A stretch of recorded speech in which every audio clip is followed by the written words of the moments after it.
February 16th was officially declared as a public holiday on February 16, 2015 to celebrate the life and legacy of the third Archbishop of the Church of Uganda, the late Right Reverend JANAN LUWUM.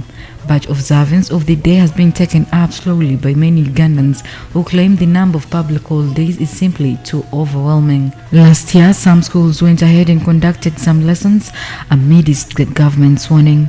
But while announcing this year's commemorations, the State Minister for Ethics and Integrity, Simon Lok, said any school that doesn't abide by the directive will be liable. From day 1, 16th February 2015, when His Excellency pronounced on behalf of the citizens of this country that the 16th February every year would be a public holiday, that was the beginning of everything. And indeed, every Ugandan calendar marks 16th has a public holiday. And the Director for Ethics and Integrity has been going around to again sensitize the people on this forthcoming event. So everybody really is knowledgeable of this. The church itself has been doing this, and it does it every time when it has the occasion to inform the citizenry that there is a day that has been reserved for us to commemorate this gallant child of Uganda. So people should not just hide behind lines. If they have no respect of a situation, let them not say, because I didn't know. Ignorant by the way is not excuse to ignominy. So what I know is every occasion has been exploited to announce to Ugandans that 16th February every year, just as 3rd June, just as 9th October are public holidays.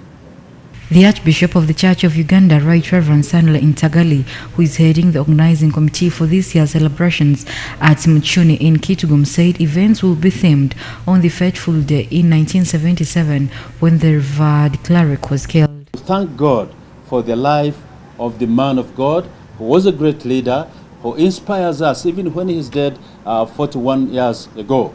And I want to tell you, I'm Archbishop number 8, but I feel the inspiration of this great man of God.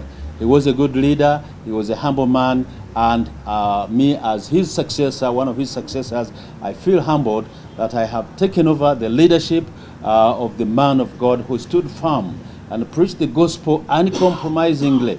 He was a brave man, and he taught and preached the gospel uncompromisingly. He spoke the truth and loved the truth and died for the truth.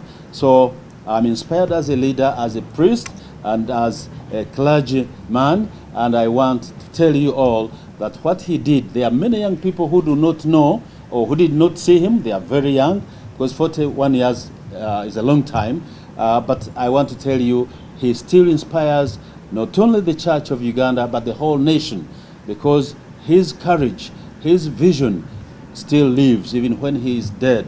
At the time of his brutal killing, allegedly by then President General Idi Amin, Archbishop LUWUM was a fearless critic of the regime's excess and a frontline campaigner for civil liberties and human rights. He was born in 1922 in Muchuni, Kitgum district, to Achole parents.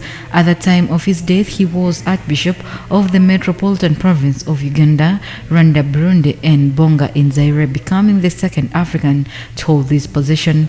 Political analysts say his death put in motion the exit of Amin, as it was widely seen as uncalled for. The 41st anniversary of the late Archbishop of the Church of Uganda, JANAN LUWUM, who was martyred on 16th of February 1977.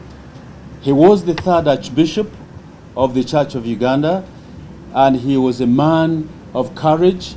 He was a good pastor, a preacher, a teacher, and a counselor, and he stood for peace and justice, and that is why he was killed. Now, Kara Fiona for Record News.